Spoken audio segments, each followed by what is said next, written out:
So my granddad was a smoker. He drank occasionally. He wasn't a drinker, but he drank. I was like, you know what? In those very moments, I'm gonna promise, not anyone but God, I'm gonna live a healthy life. Not a perfect life, not a righteous life, but a healthy life.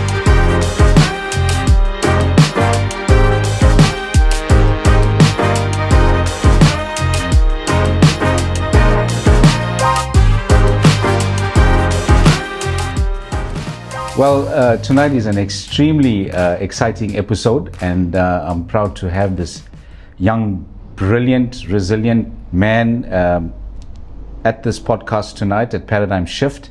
So we're going to get right into it. And Taariq, welcome to the Paradigm Shift podcast. We're glad for you to be here tonight. And thank you so much for having me. What's funny is that we've been trying to do this for a couple of months now. Yes. And you've been an extremely busy young lad, as well as me, being busy and try to tie you down.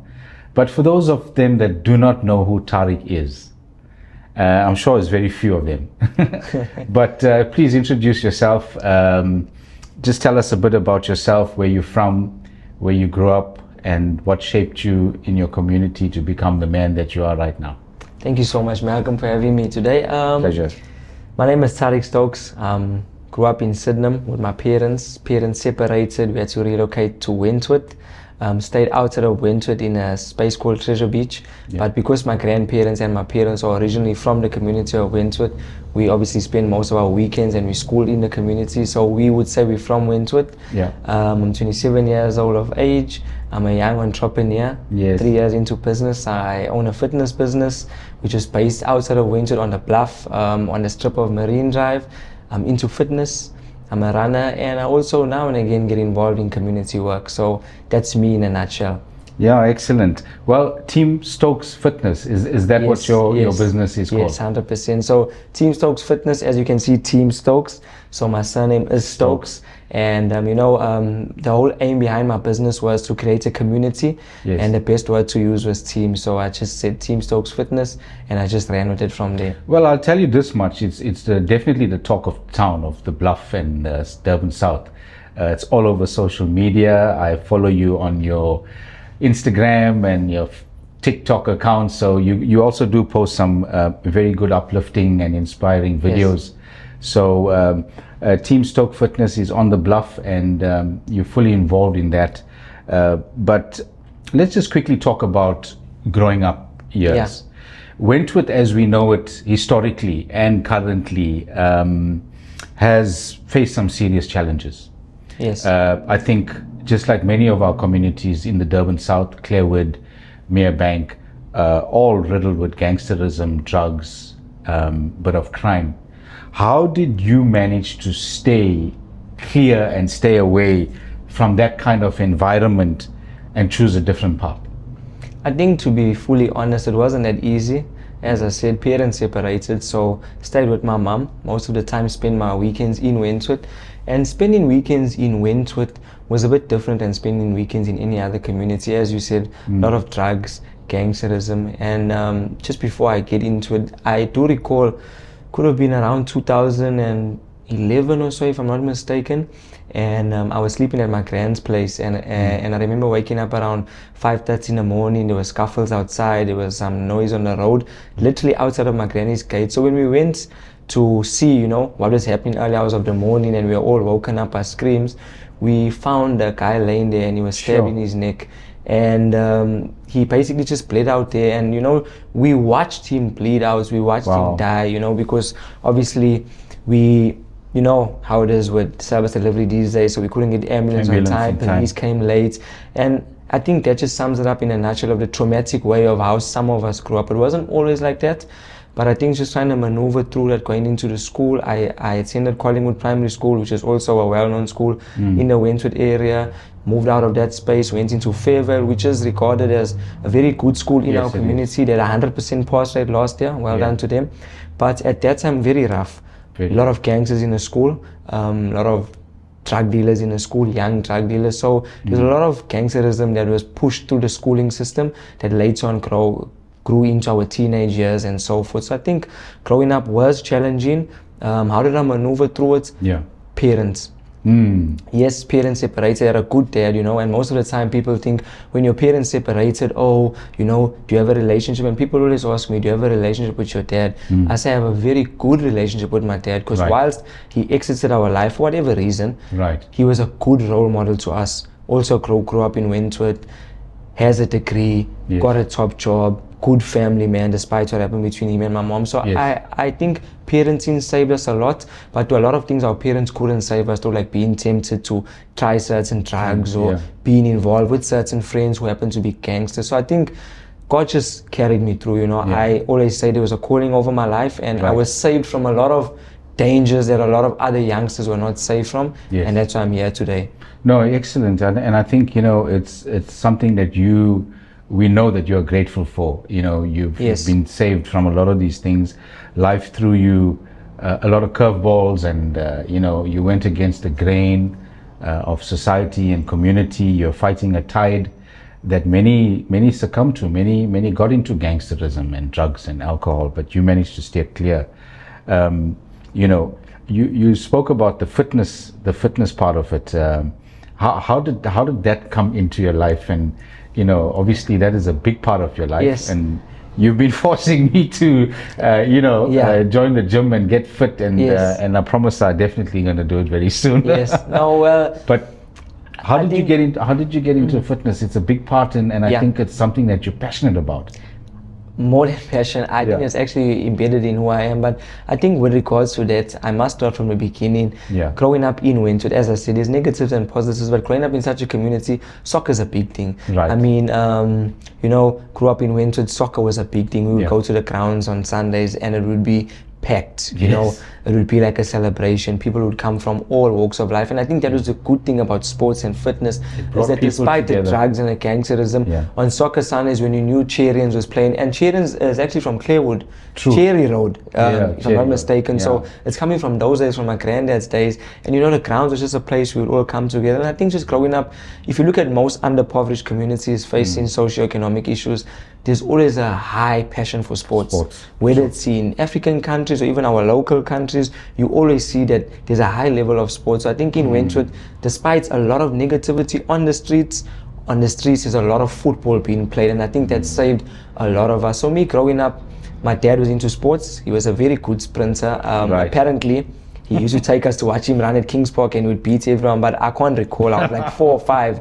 And then just getting into that, my dad being a runner, us growing up with my grandparents on the weekends, we'd play sports, barefoots on the road, the culture of soccer, then we joined the soccer team. And I think from there, it just developed slowly. But even at that time, it wasn't fully made aware in our community, because Yeah. people don't understand fitness. Sports is one aspect, but fitness is an aspect of sports that people don't understand. Right. So I think just growing up, no one really knew what fitness was, and then slowly but surely we just played a lot of soccer, but at some point soccer stopped, and then Yes. that's when people got caught up in a lot of wrong stuff. So I think the sporting thing really started from the community, and then it just grew, and I started to find myself in soccer.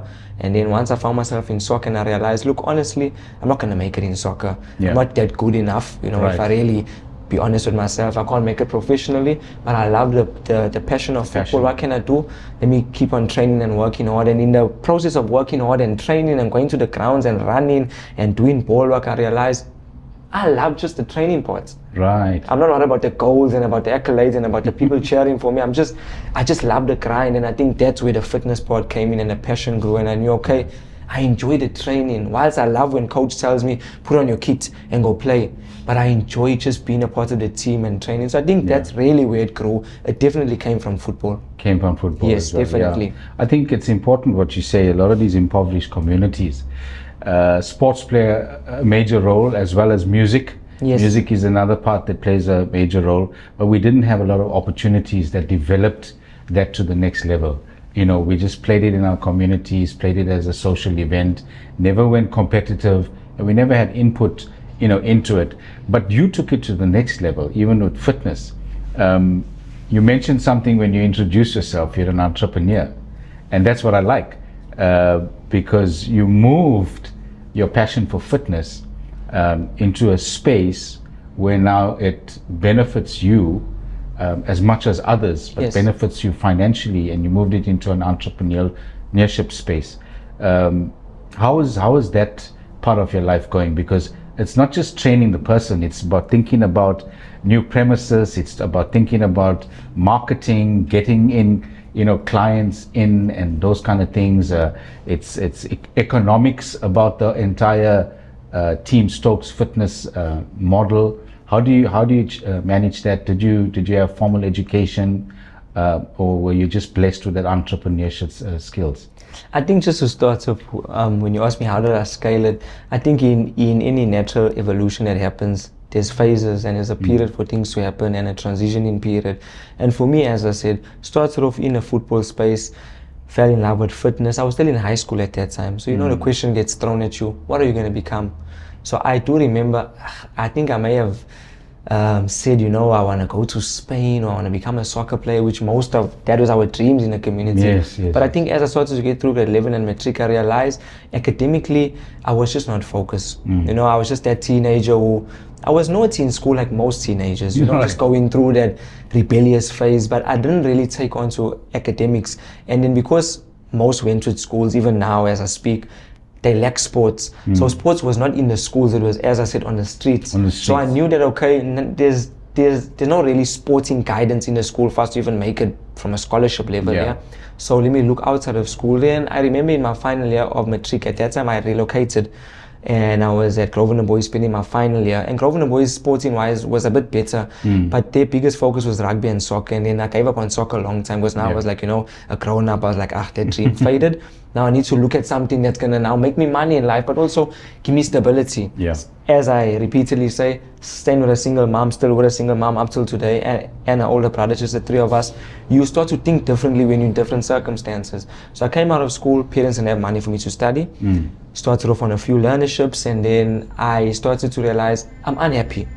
I'm going on these learnerships, earning a stipend, everyone's happy that they get the NQ of level 5 and 6, and I'm like, this is not my thing. Like, God, I'm empty. I'm praying, and like I'm feeling like what I'm praying for and the way I'm living is not in alignment. I'm asking God for provision, but when I'm walking into the classroom and I'm getting lectured on the learnership, I was empty. You're still feeling empty, so that just wasn't my calling within myself. So I think I was on 6 learnerships, and often when I tell people that, some laugh and they're like, wow, 6 learnerships, you must be the king of learnerships. And I was like, that's how lost I was. And I'm not like disregarding people who are on learnerships and saying that you're lost. It's a good starting point, especially when you don't know what to do, because we live in such confused times, whether it's identity, personality, or mindset. People don't know who they are and what they want to become. And I fell victim to that. So after a few learnerships, I was like, you know what? I'm 22, and that's the turning point in my life. I was 22 and I was like, this is not working out for me. I'm earning 3,000 rand. I'm giving my mom like half of my money, which I'm happy to do because I'm getting blessed in return. But I'm like, I'm unhappy. And I remember my last learnership was on a Toyota learnership, and I made a promise to God. I said, I can't continue like this. I need to level up. And then that's when I actually saved some money from my learnership, took a small loan from my mom, God bless her, and then I actually paid deposits at HFPA to start my diploma, and then that's when I went into fitness, and that was the beginning. Then I did my qualification for a year, was unemployed because I needed to do a lot of practicals, got into Virgin Active. I was unemployed at Virgin Active for 2 months, but I told him I'm willing to work for free. I told him I'm willing to work for free. I just love fitness. I'm willing to start off with no money, just give me a chance. And then I remember on the 6th of February 2023, I'll never forget that day. It's so valuable to me. And I had a meeting with the manager at Virgin Active, and he said, what experience do you have? Because those 3 candidates before you had experience. What do you have that's different? And all I said to him is, I have a passion to help people in life. And when I said that, it was like none of them said that. They all said that they just want to work and make money. I said, I genuinely have a passion to work with people. And then he said, look, tomorrow morning come back. And I said, how about, must I not wait for the process? Like, are you going to email me? He said, between you and I, come back tomorrow. And then he went through the correct process. The next day he phoned me, he said, you got the job, when can you start? I said, I can come back now. And then I went back, and then Virgin Active, that was another journey on my own. Started off as temp. Within 4 weeks they made me permanent. Got headhunted from another Virgin Active, which was Virgin Active Bluff. They headhunted me, made me permanent, and I just grew through the Virgin Active brand, and they didn't want to let me go because I was so good, and I made the decision to then become an entrepreneur. And then that was obviously inspired by my mom. My mom is a hairstylist.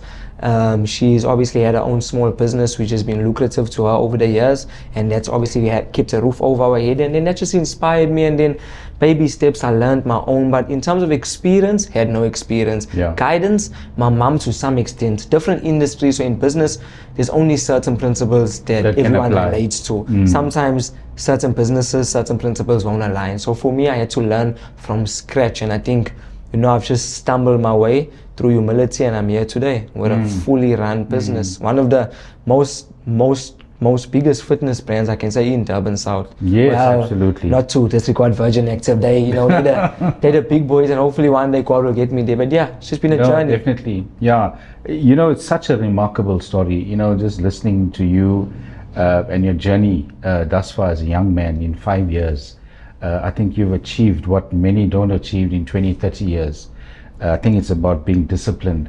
But, you spoke about your mom a bit, and I know your dad has been a good father to you, but he's relocated.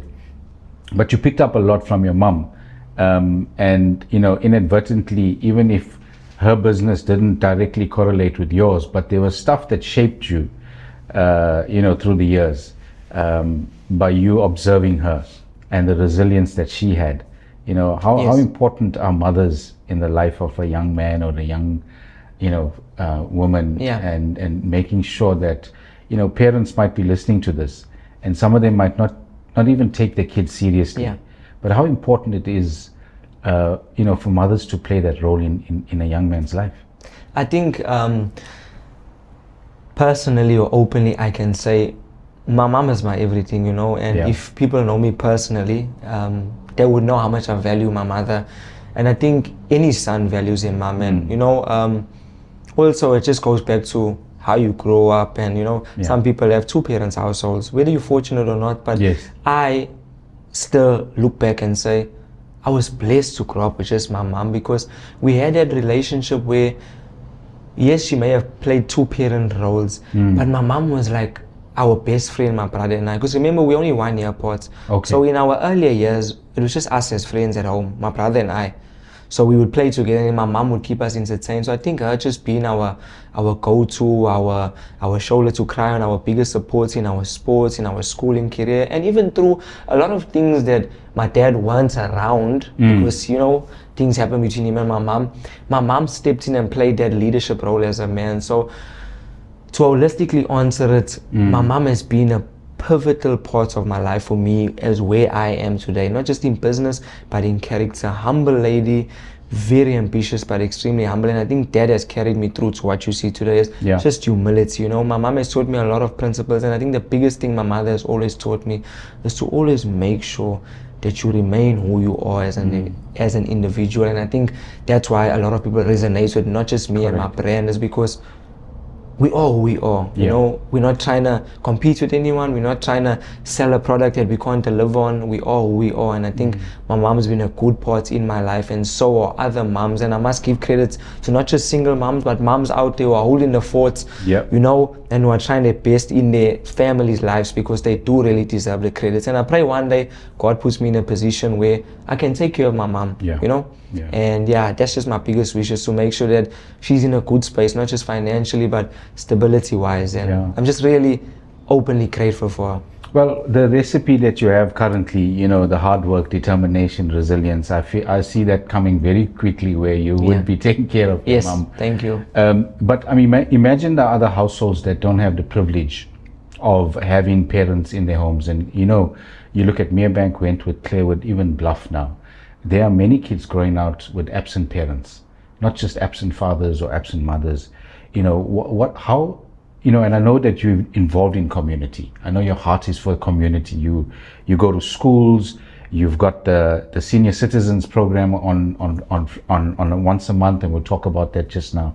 But how important it is for us, those that had a good turn in life, to give back to community. Those fathers and mothers that are well-to-do in terms of being blessed with what God has given them.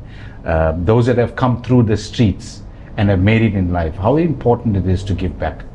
I think it's a simple answer of someone carrying 2 buckets of water and there's a thirsty person.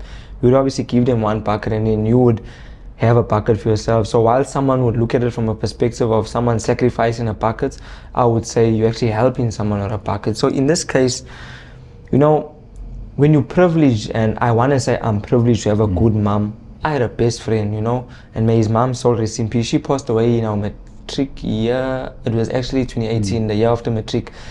Good guy, good home, very, very, very good dad, who was one of the top real estates in KZN, and his mom passed away, and the effects it had on him negatively coming from a good home blew me away, because I was like, this guy's coming from a better home than me, financially, spiritually. They were church people, like you know, they stayed on, they got a beautiful home, and that's just the aesthetics parts of his life, but they come from a good home. And when he lost his mom, and I saw what happened to his life, and you know, it's so sad, and it makes you realize that we actually fortunate, you know, we may not have those things that replicate success in society, but we successful because we have something like a good mom at home who brought us up the right way. So I think in society, it's if you have more than something, share with others. And I think in a space where people don't have parents, and people have or growing up in households where they either lack their moms or their dads, because most of the time, when I speak about Wentworth specifically, most of my friends grew up with their grandmothers,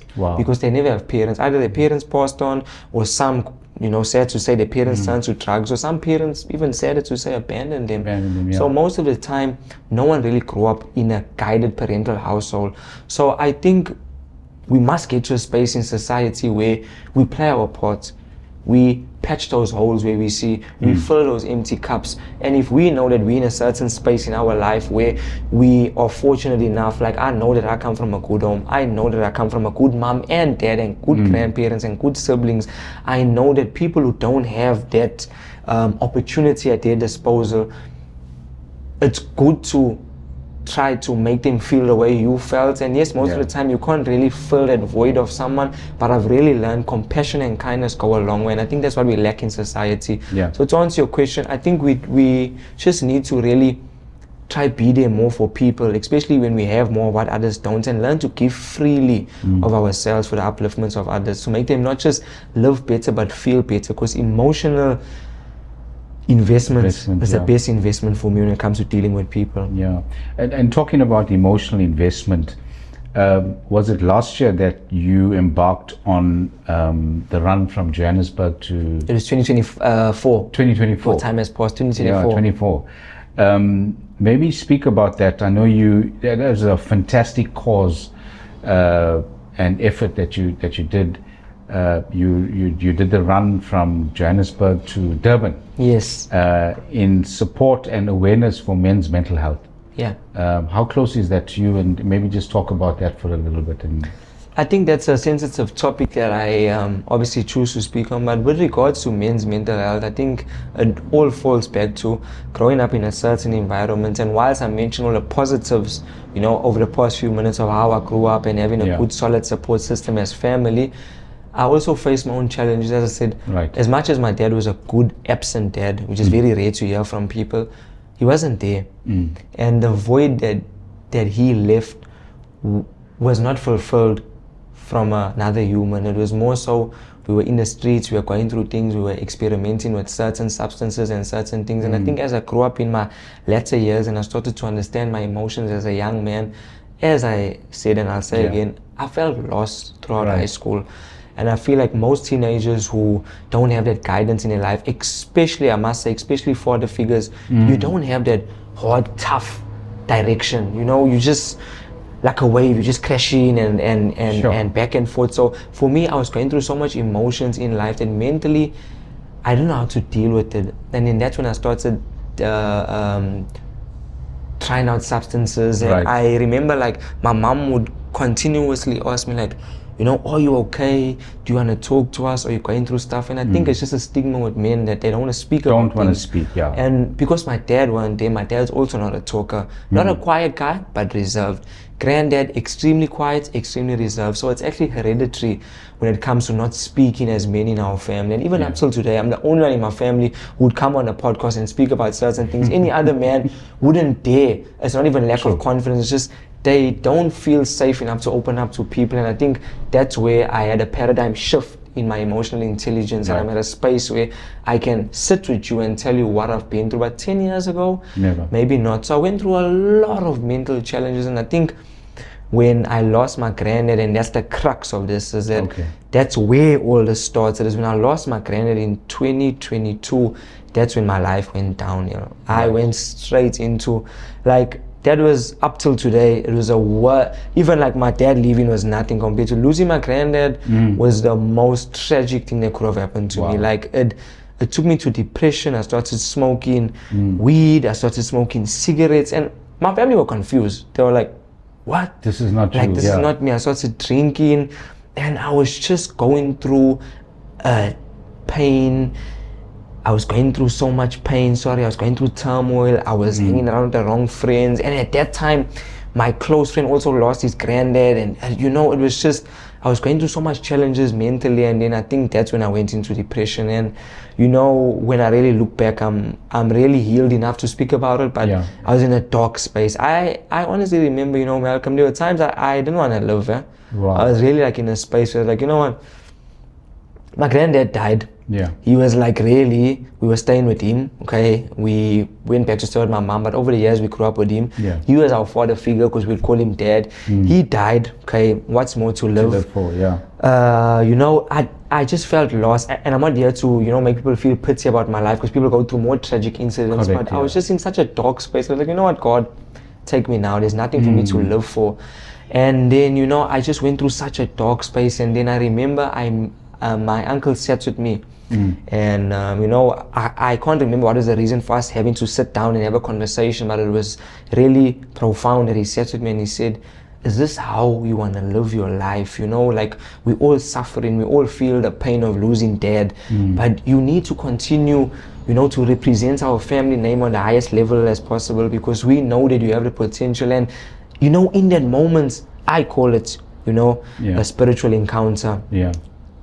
God came over me, and you know, he said, you know, your granddad lived a life. He passed away from cancer. My granddad was a smoker. He drank occasionally. He wasn't a drinker, but he drank. I was like, you know what, in this very moments, I'm gonna promise, not anyone but God, I'm gonna live a healthy life, not a perfect life, not a righteous life, but a healthy life. And I remember it was around August 2022, that's when I decided to fully go into a new chapter of my life. And then that's when Team Stokes Fitness was really born. Launched. Just to carry my grandfather's legacy. Our son name is Stokes. I said, I'm gonna make sure I just invest in people's health and make sure that people live a healthy life, and make sure mentally they're in a good space. And I've never looked back. God's really been good to me, and I've just been moving forward and trying to help as many people as I can through health and fitness. And my slogan is serving people through fitness. Serving people through fitness. Listen, you know, thanks for being vulnerable and opening up about those, you know, parts of your life. And definitely, you know, the race from Johannesburg to Durban created a lot of awareness about men's mental health.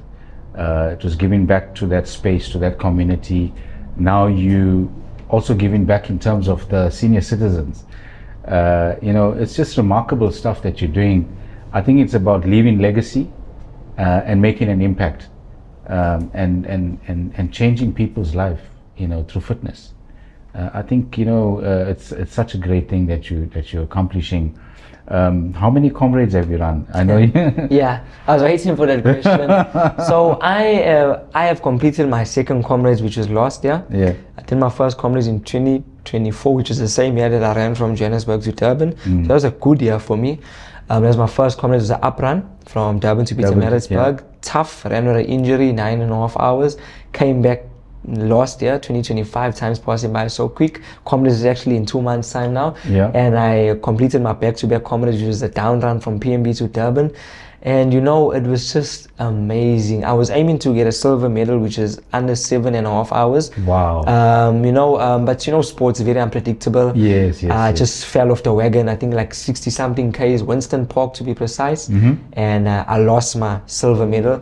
But best, you know, I honestly say, you know, comrades is a different beast, and that's how we speak in running terms. Like, it's a different level. I think you run it in your mind. I think that's the battle. It's in your you know, anyone who finishes comrades, whether it's Gerdenstein, who smashes a record every year, who's phenomenal, a phenomenal human and athlete, or to that last person who crawls across the finish line before the 12-hour mark cuts off, they're all winners. Because I'm telling you, the things that you feel like you experience a lifetime of challenges in those 12 hours or 8 hours or whatever time it takes to finish it. And I think it's one of the best experiences an athlete can try and attempt. And I would encourage anyone out there, if you do want to try the Comrades Marathon, get a coach, because you must do it in the right way, train correctly, take care of your body and your mind, eat correctly, rest enough, and try it. It's something that if it's not your passion, at least tick it off your bucket list.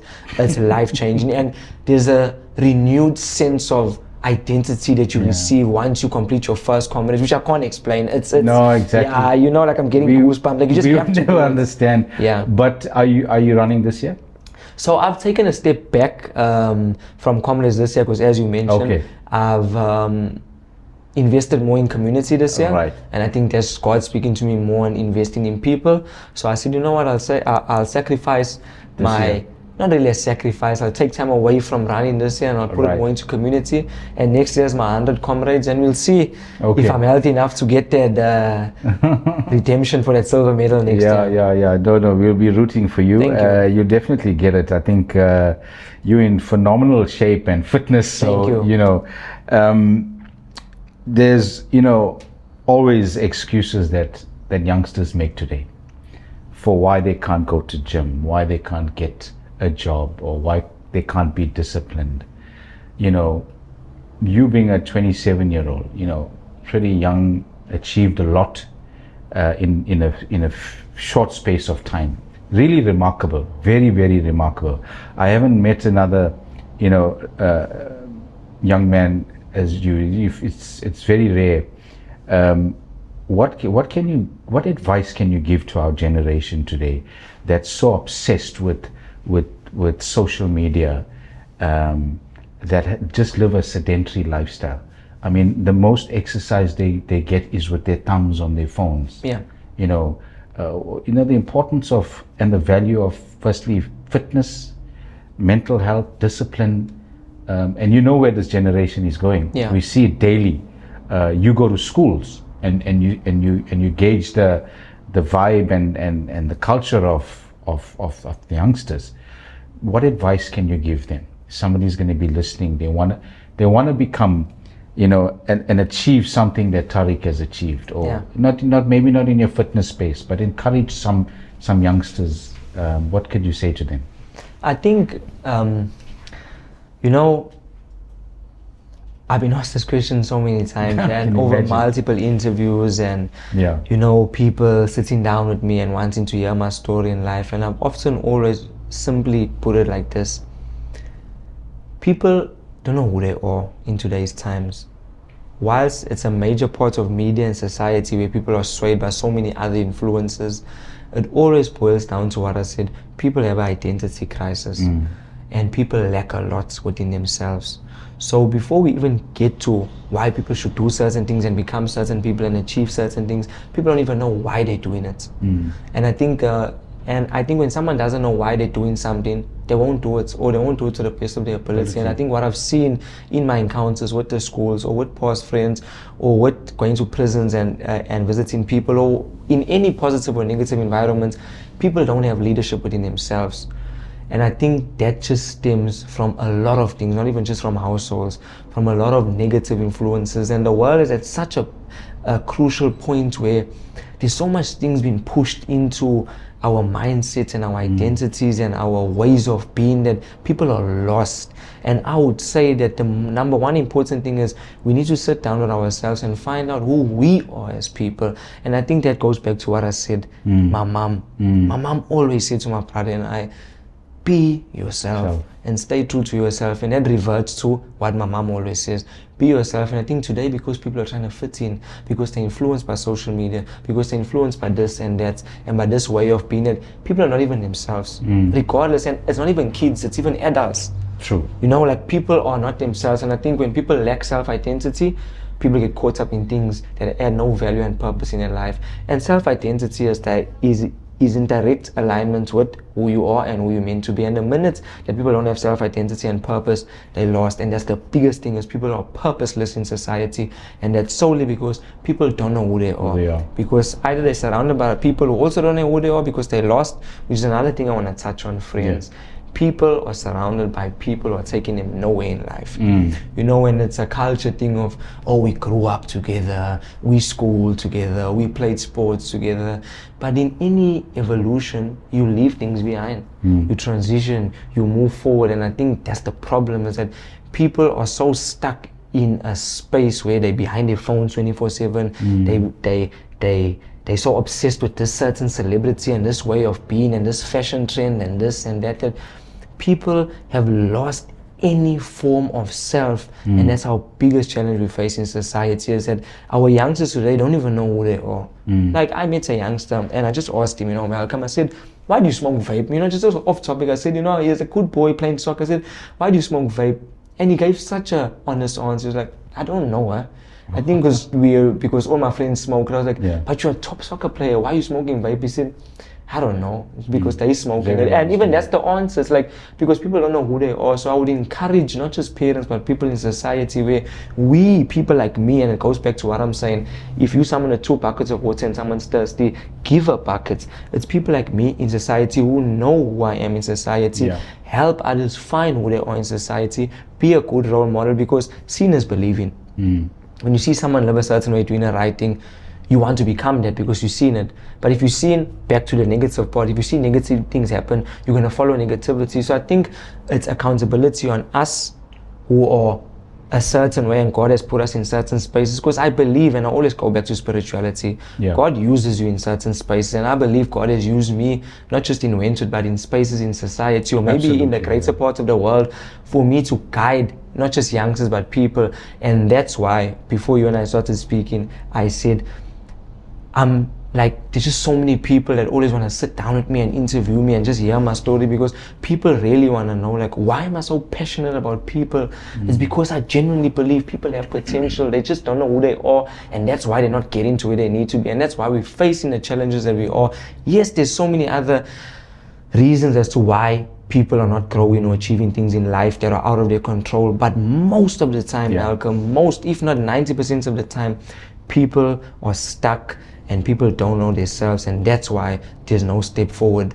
No, I 100% agree. I think identity crisis is what we're faced with in our community, and that's a challenge. You and many others in our community are making that change by going out there and being the change that people want to see. I think what you said, seeing is believing. If there's no evidence of change, people are not going to change. Yes, 100%. You're getting out there, being visible, and making that noise about we need to shape up and shake up our lifestyles. I think the youngsters need to understand, leave some of the friends that have no value. 100% leave them. And I like your video earlier on today on social media. Friends, yes, when they're there with the good times, will they be there with you the for the bad times? Yes. And these are the choices that they make, but it boils down to, I think, the role models, parents, making sure that we are focused, making sure the kids are thinking about these questions and asking the questions. So there's lots of work to do in the community. A lot of work to do in the community. A lot of work to do with our physical bodies. I think those that are watching, everybody is on some form of diet and looking at all of these other kind of fitness, get thin quick schemes. How can one contact Team Stokes? Do you still have space at your gym? Do you do personal training? Quickly tell us a bit about the business and how do people get involved and come to gym? Okay, so Team Stokes Fitness is based on the Bluff at 358 Marine Drive. We're blessed with a beautiful property that overlooks the ocean, and we are simple. We call it a community gym, family gym, and we offer multi-services from personal training to group exercise classes to kids training. We're the only gym, I mean, even Virgin Active doesn't offer it, but we're the only gym in our Durban South area that does kids training. Wow. You know, so and that was just a gap that I saw. I was passionate Excellent. about kids, back to the schools, Yeah. but I saw a gap in that. So we offer kids training as well. We also offer pensioners training, which we just started to kick off. Yes. We do runner strength training, because being a runner, Yeah. gotta take care of my people. You know, so we offer runner strength training as well. And then we're just getting into online classes. It's been a bit of a delay because business has been busy, which is a Yes. good problem to have. Which is a good problem. But yeah, so we base at Marine Drive, and you can pop in for a free class. If anyone wants to come and join a free class, you know, we offer 2 free classes a week for newcomers. Wow. Or, you know, anyone who just wants to pop in for a free class and see what the vibe's about. We've got a nice vibe, and I think that's what separates us from many other fitness spaces, is that we've created a space where we got 16-year-olds and we got 62-year-olds training under the same space. And I think I always believe that if we can create a space where people can leave their homes or leave their workspace and come to a space where they're happy after a long day or before a long day begins, then that's the ultimate goal that we want to offer. So we focus strictly on fitness.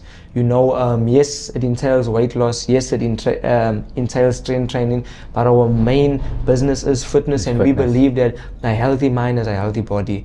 And it's not just about how you look on the outside; it's about how you feel on the inside. So that's what we advocate for, and we always live by our 3 principles: people, passion, and fitness. Because people come before anything, and we're passionate about people, and we're passionate about fitness. So anyone can come and join us. You can follow us on social media, Team Stokes Fitness on TikToks. We're big on TikTok, Instagram, and Facebook. Yeah. If you just want some daily motivation, you can also follow us on our social media accounts.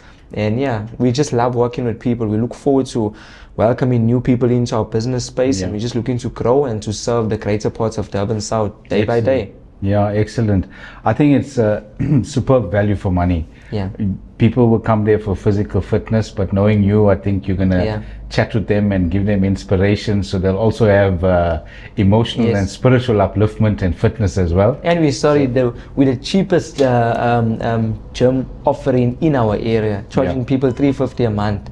You know, and that's something that I think that's where we slightly separated, is, you know, a lot of people have come to me and said, but you're so good at this, and you know, like, this brand is growing, why are you charging people $350? And I said, please go outside and look at this sign that says people, passion, fitness. People first. We are passionate, and we put people first, not about money. Money will come at the Money later will come, stages, but for absolutely. now we want to service people, and we know that things are tough in society. Not everyone can afford hefty gym memberships or even contracts or even certain financial commitments. So we decided, okay, no one on the Bluff or in Wentworth or Merebank or Clearwood or Montclair or anywhere is charging $350 for the services that we're offering. Right. And we're like, okay, that's our market. We can offer quality service at an affordable rate for everyone. And that's where we win. Excellent. I think you know, parents that are listening should take up that opportunity. The kids gym is something that is a game changer. Getting the next generation into fitness right now, so they'll grow up in the coming years with it instilled in them. So that's an excellent entrepreneurship skill that you identify that. So Taariq, thank you so much. Thank you so much for having me. I know Pleasure. time has just gone, and there's so much to chat about.